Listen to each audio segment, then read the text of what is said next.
حضرت آدم علیہ السلام سے کہا گیا کہ اس درخت کے قریب نہیں جانا. شیطان نے وسوسہ ڈالا, وہ اس کے وسوسے کا شکار ہوئے, ناسیا بھول گئے اور اس درخت کا پھل کھا بیٹھے. اللہ نے جنت سے نکال دیا, وہ زمین پہ آ گئے. بعض مفسرین نے لکھا, شاید اس میں مبالغہ بھی ہو, 3 صدیاں وہ پھرتے رہے, روتے رہے, مناتے رہے, اللہ نے مان کے نہیں دی. آدم اور حوا کو بھی الگ کر دی, آدم الگ, حوا الگ. یہ مفسرین نے چیزیں لکھی ہیں, واللہ عالم بالصواب. عرفات کا میدان ہے, 9 ذی الحج ہے کہ آدم اور حوا اس میدان میں اکٹھے ہو گئے. اللہ. تو وہاں اللہ سے کہنے لگے یہ تیرے منان دا طریقہ میں نہیں آیا تے تو آپ 10 کنیے منینا. اس کو قرآن نے ذکر کی, پہلے پارے میں ذکر کی, پہلے پارے کے 4تھے رکوع میں ذکر کی. آپ جا کے پڑھیں اسے, قرآن کا ترجمہ پڑھا کرو, کم از کم ان آیتوں کا تو پڑھا کرو جو یہاں میں ذکر کرتا ہوں. خود پڑھو نا, یہ نہ کہہ دیا کرو مولوی ہے آخدے رہندے نے مولوی یہ لگے رہندے نے, نہ پڑھا کرو. فتلقى آدم من ربہ کلمات. تلقا کا معنی ہے لینا, اب معنی کرو سیکھنا. آدم نے مانگے, سیکھے اپنے رب سے کلمات. کرو مانا, تلقا لینا, سیکھنا, طلب کرنا, مانگنا. آدم نے اپنے رب سے چند کلمے سیکھے, مانگے. مولا بتا کیسے راضی ہوگا؟ اللہ نے ان کلموں کا جو آدم کی درخواست پر رب نے دیے تھے اسے سورت آراف میں ذکر کی. کہاں ذکر کی؟ خود قرآن نے اس کو بیان کی کہ یہ پڑھ, ربنا ظلمنا انفسنا وَإِن لَّمْ تَغْفِرْ لَنَا وَتَرْحَمْنَا لَنَكُونَنَّ مِنَ الْخَاسِرِينَ. اللہ نے یہ ایک آیت دے دی, انہوں نے مانگا, طلب کیا, سیکھا, التجا کی, آرزو کی.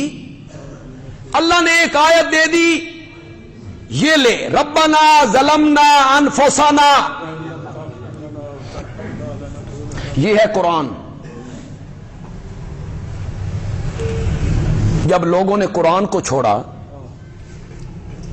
اور روایات کی طرف گئے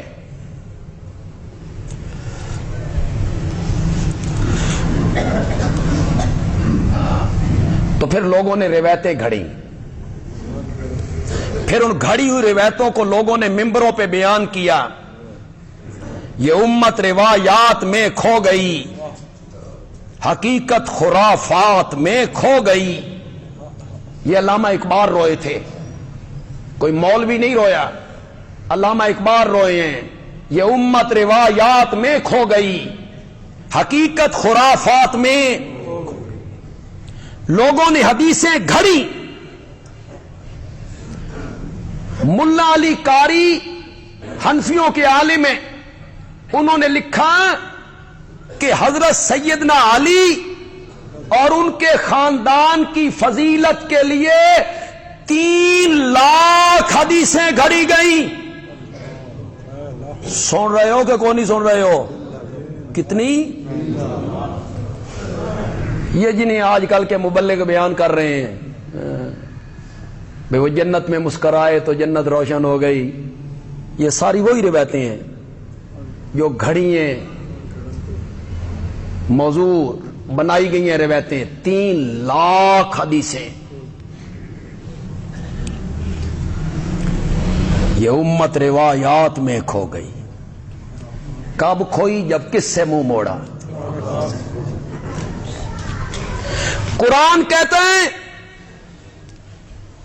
وہ کلمے جو آدم نے سیکھے تھے، خود قرآن نے ان کلموں کو ذکر کیا، ربنا ظلمنا، اسے نہیں مانا، حیف اور تعجب ہے۔ قرآن نے جو بیان کیا اسے نہیں مانا۔ اس کے مقابلے میں ایک روایت گھڑی گئی کہ حضرت آدم نے نبی پاک کا وسیلہ پیش کیا تھا اور آپ کی مغفرت نبی پاک کے وسیلے سے قبول ہوئی تھی۔ اور جب وسیلہ پیش کیا تو اللہ نے حضرت آدم سے پوچھا آپ انہیں کیسے جانتے ہیں؟ تو حضرت آدم نے کہا جب میں جنت میں گیا تو میں نے ہر درخت کے پتے پر تیرے نام کے ساتھ ان کا نام لکھا ہوا دیکھا، تو اللہ نے فرمایا ہاں میں نے انہیں نہ بنانا ہوتا تو میں کچھ بھی نہ بنا۔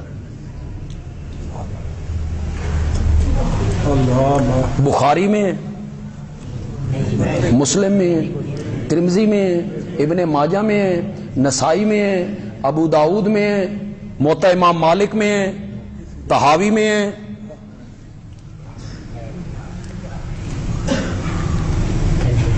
کس روایت کے بلبوتے پر قرآن کے مقابلے میں ایک روایت کو پیش کرتے ہو جو مستدرک کے حاکم میں ہے،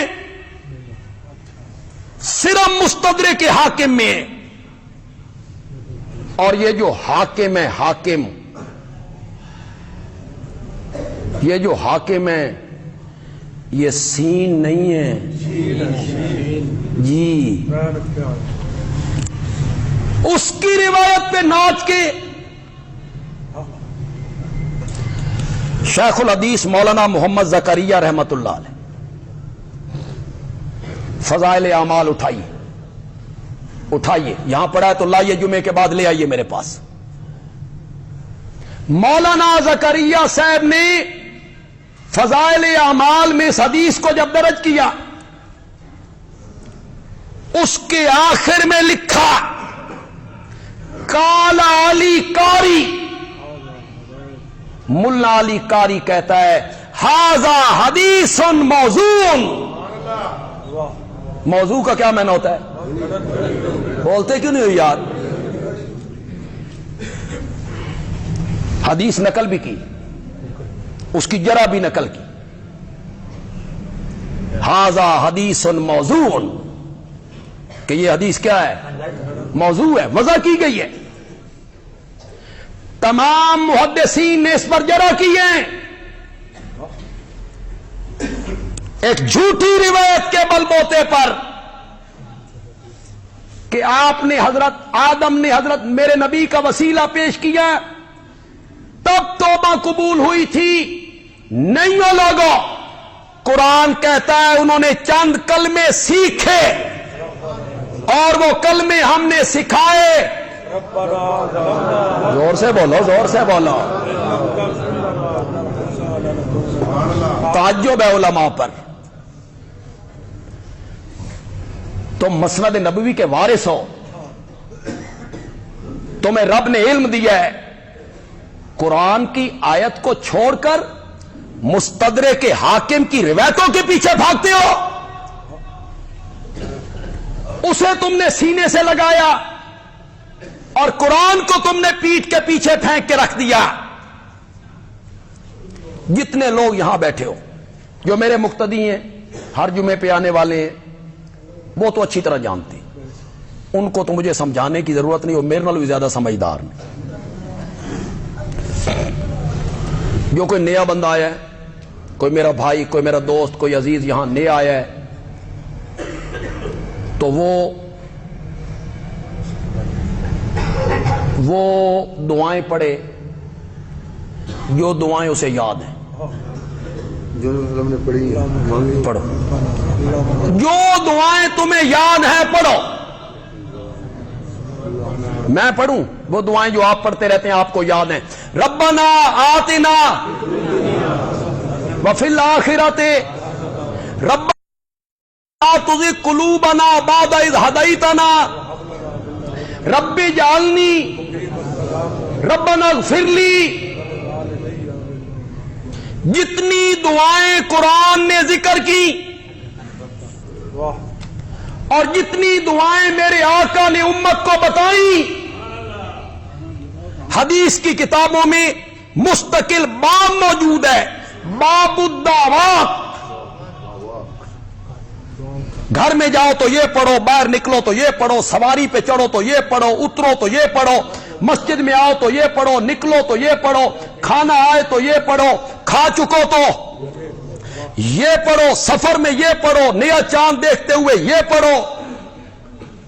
جتنی دعائیں، میں کوئی چیلنج نہیں کرنا چاہتا، نہ میری یہ عادت ہے، نہ میں تحدی کرنا چاہتا ہوں، نہ تعدی کرنا چاہتا ہوں، نہ کوئی تکبر ہے، صرف سمجھانے کے لیے کہنا چاہتا ہوں.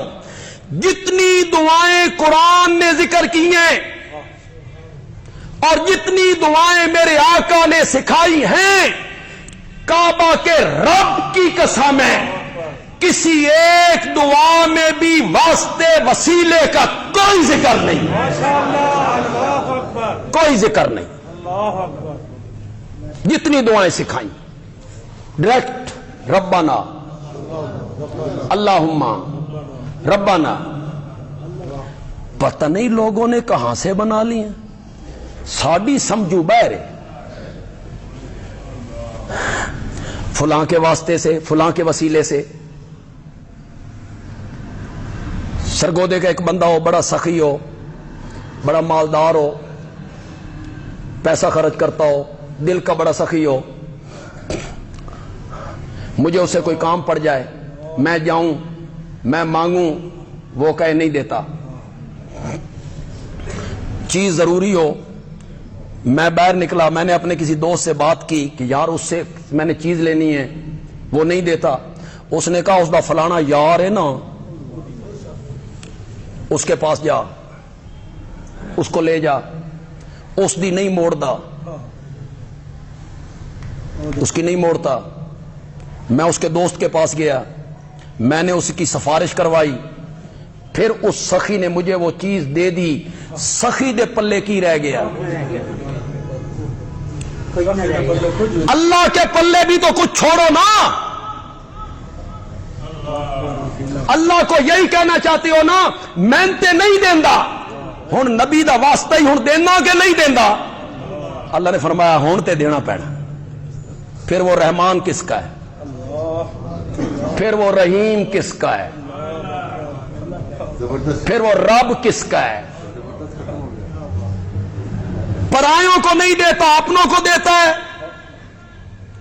دشمنوں کو نہیں دیتا، دوستوں کو دیتا ہے. کیا تصور پیش کیا آپ نے رب کا؟ رحمان وہ تب بنے گا جب دوستوں سے پہلے دشمنوں کو دے گا. میرے پاس وقت نہیں کہ میں اس کی تفصیل کروں، جمعے کا وقت بڑا محدود ہوتا ہے.